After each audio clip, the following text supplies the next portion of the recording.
Hi hello ನಮಸ್ಕಾರ ಸ್ನೇಹಿತರ. ಇಲ್ಲಿ ಭಾರ್ಗವಿ ಮತ್ತು ಅರ್ಜುನ್ ಒಂದಾಗಿದ್ದೆ ಸುಮ್ಮನೆ ಇರ್ತಾರೆ ಇಬ್ಬರು ಕೂಡ? ಖಂಡಿತವಾಗ್ಲೂ ಇಲ್ಲ. ಇಬ್ಬರು ಕೂಡ ಸೇರ್ಕೊಂಡಿದ್ದೆ ಸಂಧ್ಯಾ ಸಾವಿಗೆ ನ್ಯಾಯ ಕೊಡಿಸೋ ಕಡೆ ಮುನ್ನುಗ್ತಾರೆ. ಹಾಗಿದ್ರೆ ಕೊನೆಗೂ ಭಾರ್ಗವಿಗೆ ಸಂಧ್ಯಾ ಸಾಯಿಸಿದ್ದು ಯಾರು ಅನ್ನೋ ಸುಳಿವು ಸಿಕ್ಕೇ ಬಿಟ್ಟಿದೆ. ಹಾಗಿದ್ರೆ ಏನಾಯಿತು, ಏನು ಕಥೆ, ಎಲ್ಲವನ್ನ ಕೂಡ ತಿಳ್ಕೋಬೇಕು ಅಂದರೆ ಈಗಲೇ ನಿಮ್ಮ ಈ ಚಾನಲ್ನ ಸಬ್ಸ್ಕ್ರೈಬ್ ಮಾಡಿ, ಹಾಗೆ ಒಂದು ವಿಡಿಯೋವನ್ನು ಪೂರ್ತಿಯಾಗಿ ನೋಡೋದನ್ನು ಯಾವುದೇ ಕಾರಣಕ್ಕೂ ಕೂಡ ಮರಿಬೇಡಿ. ಇಷ್ಟು ದಿನ ಭಾರ್ಗವಿಗೆ ಅರ್ಜುನ್ ಬಗ್ಗೆ ಎರಡೆರಡು ರೀತಿ ಭಾವನೆ ಇತ್ತು. ಒಂದು ಮನಸ್ಸನ್ನು ಒಂದು ಮನಸ್ಸು ಅರ್ಜುನ್ ಒಳ್ಳೆಯವನು ಅಂತ ಹೇಳ್ತಿತ್ತು, ಅರ್ಜುನ್ ಪ್ರೀತಿ ಕಾಣಿಸ್ತಿತ್ತು. ಆದರೆ ಬುದ್ಧಿ ಅರ್ಜುನ್ ಸಂಧ್ಯಾ ಸಾವಿಲ್ಲಿ ಕಾರಣ ಆಗಿರ್ಬೋದಾ, GP ಪಾಟೀಲ್ ಹೇಳಿದಾಗೆ ಅರ್ಜುನ್ ನನ್ನನ್ನು ಟ್ರ್ಯಾಪ್ ಮಾಡಿರ್ಬೋದಾ ಅಂತ. ಆದರೆ ಈ ಗೊಂದಲಕ್ಕೆ ಭಾರ್ಗವಿಗೆ ಕಡೆಗೂ ಕೂಡ ಉತ್ತರ ಸಿಕ್ಕಿದೆ. ಸಂಧ್ಯಾನೇ ಭಾರ್ಗವಿಗೆ ಒಂದು ಕ್ಲಾರಿಫಿಕೇಷನನ್ನು ಕೊಟ್ಟಿದ್ದಾರೆ ಅಂತಲೇ ಹೇಳ್ಬೋದು. ಯಾಕಂದರೆ ಸಂಧ್ಯಾ ಸಾವಿಗೆ ಕಾರಣ ಆದಂಥವ್ರನ್ನ ಚೆಕ್ ಮಾಡಬೇಕು, ಅದಕ್ಕೆ ಯಾರು ಕಾರಣ ಅನ್ನೋದನ್ನು ಹುಡುಕಬೇಕು ಅಂತ ಹೇಳಿ ಭಾರ್ಗವಿ ಸಿದ್ಧಳಾಗಿರ್ತಾಳೆ.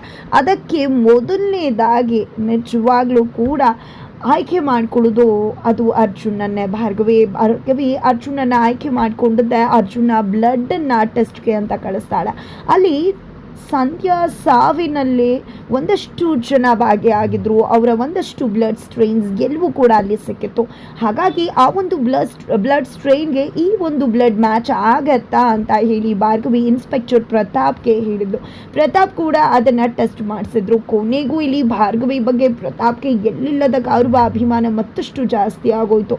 ಒಂದು ಕ್ಷಣ GP ಪಾಟೀಲ್ ಮನೆ ಸೊಸಿ ಆದರೂ ಭಾರ್ಗವಿ ಅಂತ ಗೊತ್ತಾಗ್ತಿದ್ದಾಗೆ ಸಿಡಿದೆದ್ದು, ನೀವು ಎಲ್ಲರಾಗೆ ಸಂಧ್ಯಾಗ ಮೋಸ ಮಾಡಿಬಿಟ್ರಿ ಹಾಗೆ ಹೀಗೆ ಅಂತ ಬಾಯಿಗೆ ಬಂದಂಗೆ ಬೈದಿದ್ದಂತಹ ಪ್ರತಾಪ್ ಅವರು ಇವತ್ತು ಭಾರ್ಗವಿಯನ್ನು ಆಡಿ ಹೋಗ್ಲಿ ಕೊಂಡಾಡ್ತಿದ್ದಾರೆ. ಅದಕ್ಕೆ ಕಾರಣ ಸಂಧ್ಯಾ ಸಾವಿಗೆ ನ್ಯಾಯ ಕೊಡಿಸ್ಬೇಕು ಅನ್ನೋ ಕಾರಣಕ್ಕೆ ಸ್ವತಃ ಗಂಡನನ್ನು ಕೂಡ ಬಿಡದೆ ಮೊದಲನೇದಾಗಿ ಗಂಡನ್ನೇ ಟಾರ್ಗೆಟ್ ಮಾಡಿದ್ಲು ಭಾರ್ಗವಿ ಅಂತ. ಕೊನೆಗೂ ಅದರ ರಿಪೋರ್ಟ್ ಬರುತ್ತೆ. ರಿಪೋರ್ಟ್ ಬಂದದ್ದೇ ಭಾರ್ಗವಿಗೆ ಪೊಲೀಸ್ ಅವರು ಹೇಳ್ತಕ್ಕಂಥ ಒಂದು ಸತ್ಯ ನಿಜಕ್ಕೂ ಕೂಡ ಒಂದು ರೀತಿಯಲ್ಲಿ ಒಂದು ದೊಡ್ಡ ಬದಲಾವಣೆಯನ್ನೇ ತರುತ್ತೆ ಭಾರ್ಗವಿ ಬದುಕಲ್ಲಿ ಅಂತ ಹೇಳ್ಬೋದು. ಯಾಕಂದರೆ ಅರ್ಜುನ್ ಆ ಒಂದು ಕೃತ್ಯದಲ್ಲಿ ಭಾಗಿಯಾಗಿಲ್ಲ ಅಂತ ಹೇಳಿ ಪ್ರತಾಪ ಹೇಳಿದಾಗ ನಿಜಕ್ಕೂ ನಿಟ್ಟಿಸ್ರು ಬಿಡ್ತಾಳೆ ಭಾರ್ಗವಿ. ಯಾಕಂದರೆ ಅವಳು ಬಯಸ್ತಿದ್ದದ್ದು ಅದೇನೆ, ಯಾವುದೇ ಕಾರಣಕ್ಕೂ ಅರ್ಜುನ್ ಇದರಲ್ಲಿ ಭಾಗಿಯಾಗದೆ ಇರಲಿ, ನನ್ನ ನಂಬಿಕೆ ಹುಸೆ ಆಗದೆ ಇರಲಿ, ನನ್ನ ಮನಸ್ಸಿನ ಮಾತು ನಿಜ ಆಗಲಿ ಅಂತ ಕೊನೆಗೂ ಕೂಡ ಇಲ್ಲಿ ಭಾರ್ಗವಿಯ ಮನಸ್ಸಿನ ಮಾತು ನಿಜ ಆಗಿದೆ. GP ಪಾಟೀಲ್ ರಣತಂತ್ರ ಸೋತಿದೆ ಅಂತಾನೆ ಹೇಳ್ಬೋದು. ಇಲ್ಲಿ GP ಪಾಟೀಲ್ ಅನ್ಕೋತಿದ್ದಾರೆ ಭಾರ್ಗವಿ ನಮ್ಮ ಮನೇಲಿದ್ದಾಳೆ, ಅರ್ಜುನ್ಗೆ ಹೆಂಡತಿ ಆಗಿತ್ಕೊಂಡು ಮನೆ ಸೊಸೆಯಾಗಬೇಕು ಅನ್ಕೊಂಡು ಕೇಸನ್ನೇ ಬಿಟ್ಬಿಟ್ಟಿದ್ದಾಳೆ. ಇನ್ನು ನಾನು ಈ ಟೈಮಲ್ಲಿ ವಿಕಿ ಕೇಸನ್ನು ಖುಲಾಸೆ ಮಾಡಿಬಿಡ್ಬೇಕು ಅಂತ. ಬಟ್ ಪಾಪ ಗೊತ್ತಿಲ್ಲ ಬೆನ್ನಿಂದ ಏನೆಲ್ಲ ಭಾರ್ಗವಿ ಮಾಡ್ತಿದ್ದಾಳೆ ಅಂತ. ನಿಜಕ್ಕೂ ಇಲ್ಲಿ ಭಾರ್ಗವಿಗೆ ನಾನೇ ಚಕ್ರವ್ಯೂಹನ ಎಣೆದು ಬಿಟ್ಟಿದ್ದೀನಿ ಅಂತ GP ಪಾಟೀಲ್ ಅನ್ಕೊಂಡಿದ್ರೆ, ಬಟ್ ಇಲ್ಲಿ ಭಾರ್ಗವಿ ಗೊತ್ತಿಲ್ಲದಾಗೆ ಎಲ್ಲರ ಸುತ್ತ ತನ್ನ ಚಕ್ರವ್ಯೂಹವನ್ನು ಎಣೆದು ಎಲ್ಲರನ್ನ ಕೂಡ ಬಂಧಿಸ್ಬಿಟ್ಟಿದ್ದಾಳೆ ಅಂತ ಹೇಳ್ಬೋದು. ಇಲ್ಲಿ ಭಾರ್ಗವಿ ಅರ್ಜುನ್ ಹತ್ರ ಬಂದದ್ದೇ ಅರ್ಜುನನ್ನು ಅಪ್ಕೋತಾಳೆ. ಇನ್ನು ಮುಂದೆ ಯಾವುದೇ ಕಾರಣಕ್ಕೂ ನಮ್ಮನ್ನು ಯಾರೂ ದೂರ ಮಾಡೋಕ್ಕಾಗುವುದಿಲ್ಲ, ನಿಮ್ಮ ಪ್ರೀತಿ ಏನು ಅನ್ನೋ ಸತ್ಯ ನನಗೆ ಅರ್ಥ ಆಗಿದೆ ಅಂತ ಹೇಳ್ತಾಳೆ. ಇದರಿಂದ ಅರ್ಜುನ್ಗೆ ತುಂಬಾ ಖುಷಿ ಆಗುತ್ತೆ. ಜೊತೆಗೆ ಆದರೆ ಸಂಧ್ಯಾ ಸಾವಿಗೆ ನ್ಯಾಯ ಕೊಡಿಸೋ ತನಕ ನಮ್ಮಿಬ್ಬರ ಬದುಕು ಶುರುವಾಗುವುದಿಲ್ಲ ಜೊತೆಯಾಗಿ ಅಂತ ಕೂಡ ಹೇಳಿದಾಗ, ಪರವಾಗಿಲ್ಲ ಖಂಡಿತ ಸಂಧ್ಯಾ ಸಾವಿಗೆ ನ್ಯಾಯ ಸಿಗಬೇಕು ಅಂತಾನೆ ಅರ್ಜುನ್ ಹೇಳ್ತಾರೆ. ಆದರೆ ಇಲ್ಲಿ ವಂದನ ಹೇಗಾದರೂ ಮಾಡಿ ಭಾರ್ಗವಿ ಅರ್ಜುನಿಂದ ದೂರ ಮಾಡಬೇಕು ಅಂತ ಟ್ರೈ ಮಾಡ್ತಿದ್ದಾಳೆ. ಅದೇ ಕಾರಣಕ್ಕೆ ಪದೇ ಪದೇ ಅರ್ಜುನ್ ಮನೆಗೆ ಬರ್ತಿದ್ದಾಳೆ. ಇವತ್ತು ಕೂಡ ಅರ್ಜುನ್ ಮನೆಗೆ ಬಂದಿದ್ದಾಳೆ. ಅಡ್ಗೆ ಮನೆಗೆ ಎಂಟ್ರಿ ಕೊಟ್ಬಿಟ್ಟಿದ್ದಾಳೆ. ಎಂಟ್ರಿ ಕೊಟ್ಟಿದ್ದೆ ನನ್ನ ಮನೆಯಲ್ಲಿ ನಂದಿ ರಾಜ್ಯಭಾರ, ಯಾರು ಕೂಡ ನನ್ನನ್ನು ಪ್ರಶ್ನೆ ಮಾಡುವುದಿಲ್ಲ, ನಾನು ನಡೆದಿದ್ದೆ ಹಾದಿ, ನಾನು ಹೇಳಿದ್ದೆ ವೇದವಾಕ್ಯ. ಆದರೆ ಇಂಥವಳು ನಾನು ಇಷ್ಟು ದಿನ ಕಾದು ನಿಂತಿದ್ದೆ ಅಂದರೆ ಅದು ಅರ್ಜುನ್ಗೋಸ್ಕರ ಮಾತ್ರ. ಆದರೆ ಅರ್ಜುನ್ ನನ್ನಿಂದ ದೂರವಾಗ್ಬಿಟ್ಟ. ಅದಕ್ಕೆ ಕಾರಣ ಈ ಭಾರ್ಗವಿಯಿಂದನೇ ಅರ್ಜುನ್ ನನ್ನಿಂದ ದೂರವಾಗಿದ್ದು. ಇಲ್ಲ ಅಂದರೆ ನಾನು ಅರ್ಜುನ್ ಇಷ್ಟೊತ್ತು ಆಲ್ರೆಡಿ ಮದುವೆ ಆಗಿರ್ತಿದ್ವಿ. ಈ ಭಾರ್ಗವಿ ಬದುಕಿರುವುದರಿಂದ ತಾನೇ ಇಷ್ಟೆಲ್ಲ ನಡೆಯೋದು. ಭಾರ್ಗವಿನೇ ಸಾಯಿಸ್ಬಿಟ್ರೆ ಖಂಡಿತವಾಗ್ಲೂ ಕೂಡ ಅರ್ಜುನ್ ನನ್ನವನಾಗ್ಬಿಡ್ತಾನೆ ಅಂತ ಅಂದ್ಕೊಂಡಿದ್ದೆ. ಜ್ಯೂಸ್ ಮಾಡ್ತಾಳೆ, ಜ್ಯೂಸ್ ರೆಡಿ ಮಾಡಿದೆ, ಅದಕ್ಕೆ ಏನನ್ನು ಮಿಕ್ಸ್ ಮಾಡ್ತಾಳೆ ಭಾರ್ಗವಿಗೆ ಕೊಡೋದಕ್ಕೋಸ್ಕರ. ತದನಂತರ ಅದನ್ನು ತೊಗೊಂಡು ಹೋಗ್ತಿದ್ರೆ ನಿರ್ಮಲಾ ಪಾಟೀಲ್ ಅವರ ತಮ್ಮ ಬಂದಿದ್ದೆ ಜ್ಯೂಸನ್ನು ತೆಗೆದುಕೊಳ್ಳೋಕೆ ಮುಂದಾಗ್ತಾರೆ. ಬಟ್ ಅದನ್ನು ಕುಡಿಬಾರ್ದು ಅಂತ ಹೇಳಿ ಅವಾಯ್ಡ್ ಮಾಡ್ತಾರೆ. ಅದರ ನಡುವೆ ಅರ್ಜುನ್ ಅಲ್ಲಿಗೆ ಎಂಟ್ರಿ ಕೊಡ್ತಾರೆ.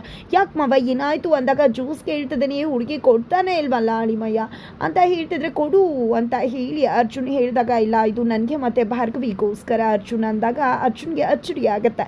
ಇನ್ನು ಭಾರ್ಗವಿಗೋಸ್ಕರ ನೀನು ಮಾಡ್ಕೊಂಡು ತೊಗೊಂಡು ಹೋಗ್ತಿದ್ಯಾ ನಿನಗೂ ಮತ್ತು ಭಾರ್ಗವಿಗ ಅಂದಾಗ ಹೌದು ನಾವಿಬ್ಬರು ಈಗ ಫ್ರೆಂಡ್ ಆಗಬೇಕು ಅಂತ ಅಂದ್ಕೊಂಡು ಫ್ರೆಂಡ್ಶಿಪ್ ಬೆಳೆಸಬೇಕು ಅಂತ ಅಂದ್ಕೊಂಡಿದ್ದೀನಿ, ಅದೇ ಕಾರಣಕ್ಕೆ ಜ್ಯೂಸ್ ಕುಡಿತಾ ಮಾತಾಡೋಣ ಅಂತ ವಂದನಾ ಹೇಳಿದಾಗ ಅರ್ಜುನ್ಗೆ ಒಂದು ರೀತಿಯಲ್ಲಿ ಅನುಮಾನ ಬರುತ್ತೆ. ಅದೇ ಕಾರಣಕ್ಕೆ ಸರಿ ಆಯಿತು ನಾನು ತಗೋತೀನಿ ಅಂಥದ್ದಾಗೆ ಬೇಡ ಬೇಡ ಅರ್ಜುನ್ ಅಂದಾಗ ಪರವಾಗಿಲ್ಲ ನಾನು ತಗೋತೀನಿ, ನನಗೂ ಕೂಡ ನಿನ್ನ ಜೊತೆ ಸ್ವಲ್ಪ ಮಾತಾಡೋದಿದೆ, ಕುಡಿತಾ ಮಾತಾಡೋಣ ನೀನು ಕುಡಿ ಅಂದಾಗ ಇಲ್ಲಿ ವಂದನಾಗೆ ಏನು ಮಾಡಬೇಕು ಅಂತ ಗೊತ್ತಾಗ್ತಾ ಇಲ್ಲ. ತದನಂತರ ಈತ ಕಡೆ ಮಾವ ವಂದನಾ ಹತ್ರ ಗ್ಲಾಸ್ ತಗೊಳ್ಳೋಕೆ ಹೋಗ್ತಾರೆ ಜ್ಯೂಸ್ ಕುಡಿಬೇಕು ಅಂತ. ಬಟ್ ವಂದನಾ ಅದನ್ನು ಬಿಡ್ತಾಳೆ. ಅಯ್ಯೋ ನನಗೂ ಇಲ್ಲ ನಿಮಗೂ ಇಲ್ಲ ಅಂತ ಬೇಜಾರು ಮಾಡಿಕೊಂಡು ಅವರೇನೋ ಹೋಗ್ತಾರೆ. ಬಟ್ ಅರ್ಜುನ್ಗೆ ಅನುಮಾನ ಜಾಸ್ತಿ ಆಗುತ್ತೆ. ವಂದನಾ ನೀನು ಯಾಕೆ ಮಾವಂಗೆ ಜ್ಯೂಸ್ ಕೊಡಲಿಲ್ಲ, ನಿಜವಾಗ್ಲೂ ನಿನ್ನನ್ನು ನೋಡ್ತಿದ್ರೆ ಅರ್ಥ ಆಗ್ತದೆ ನೀನೇನೋ ಮಸ್ಲತ್ ಮಾಡ್ತಿದ್ಯಾ ಅಂತ. ನೀನೇನಾದರೂ ಭಾರ್ಗವಿ ಅವ್ರಿಗೆ ತೊಂದರೆ ಕೊಟ್ಟರೆ ಖಂಡಿತವಾಗ್ಲೂ ನಿನ್ನನ್ನಂತೂ ನಾನು ಯಾವುದೇ ಕಾರಣಕ್ಕೂ ಕೂಡ ಸುಮ್ಮನೆ ಬಿಡುವುದಿಲ್ಲ ಅಂತ ಹೇಳಿ ಅರ್ಜುನ್ ವಂದನಾಗೆ ಎಚ್ಚರಿಕೆ ಕೊಡ್ತಿದ್ದಾರೆ. ಇತ್ತ ಕಡೆ JP ಪಾಟೀಲ್ ಹಾಗೆ ಬೃಂದ ಜೊತೆಗೆ ಮೂವರು ಕೂಡ ಇಲ್ಲಿ ಭಾರ್ಗವಿ ಮೇಲೆ ಕಣ್ಣಿಡೋಕೆ ಮುಂದಾಗಿದ್ದಾರೆ. ಯಾಕಂದ್ರೆ ಇಲ್ಲಿ ಭಾರ್ಗವಿ ಮುಂದೆ ರೀತಿ ಇದ್ದು ಯಾರಿಗೊತ್ತು ಹಿಂದೆ ಬೇರೆದೇ ನಾಟಕ ಮಾಡ್ತಿರ್ಬೋದು ಅಂತ ಅನುಮಾನ ಶುರು ಆಗ್ಬಿಟ್ಟಿದೆ JP ಪಾಟೀಲ್ಗೆ. ಯಾಕಂದ್ರೆ JP ಪಾಟೀಲ್ ಬೃಂದ ಶಕ್ತಿ ಪ್ರಸಾದ್ ಎಲ್ರಿಗೂ ಕೂಡ ಒಂದು ಅನಾಮಿಕ ವ್ಯಕ್ತಿ ಕರೆ ಮಾಡ್ತಿದ್ದಾರೆ.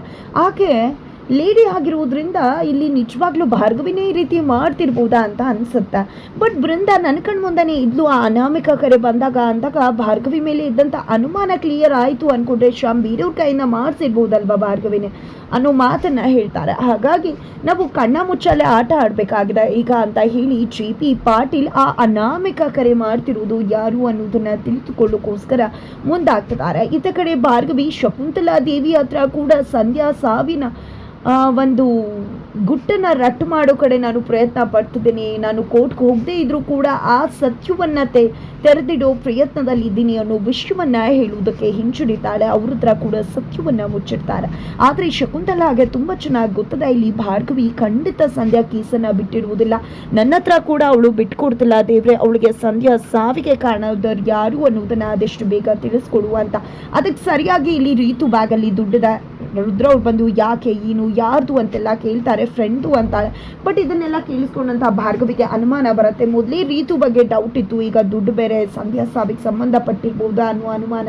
ಕೊನೆಗೂ ಇಲ್ಲಿ ಭಾರ್ಗವಿ ಅಣ್ಣನ ಬಗ್ಗೆ ತಿಳ್ಕೊಂಡಿದ್ದಾಯ್ತು, ಅಣ್ಣ ಅಪರಾಧಿ ಅಲ್ಲ ಇನ್ನೋಸೆಂಟ್ ಅಂತ ಗೊತ್ತಾಯ್ತು. ಅರ್ಜುನ್ ಈಗ ತಂಗಿ ಹಿಂದೆ ಬಿದ್ದಿದ್ದಾಳೆ. ಹಾಗಿದೆ ತಂಗಿ ಹಿಂದೆ ಬಿದ್ದಂತ ಭಾರ್ಗವಿ ತಂಗಿ ರೀತುನೇ ಸಂಧ್ಯಾನ ಸಾಯಿಸಿದ್ದು ಅನ್ನೋ ವಿಷಯವನ್ನ ಹೊರಗಡೆ ತೆಗಿತಾಳ, ಅರೆಸ್ಟ್ ಮಾಡಿಸ್ತಾಳ. ಏನಾಗುತ್ತೆ ತಿಳ್ಕೋಬೇಕು ಅಂದ್ರೆ ಮುಂದಿನ ವೀಡಿಯೋಗೆ ವೇಟ್ ಮಾಡೋದನ್ನ ಯಾವುದೇ ಕಾರಣಕ್ಕೂ ಕೂಡ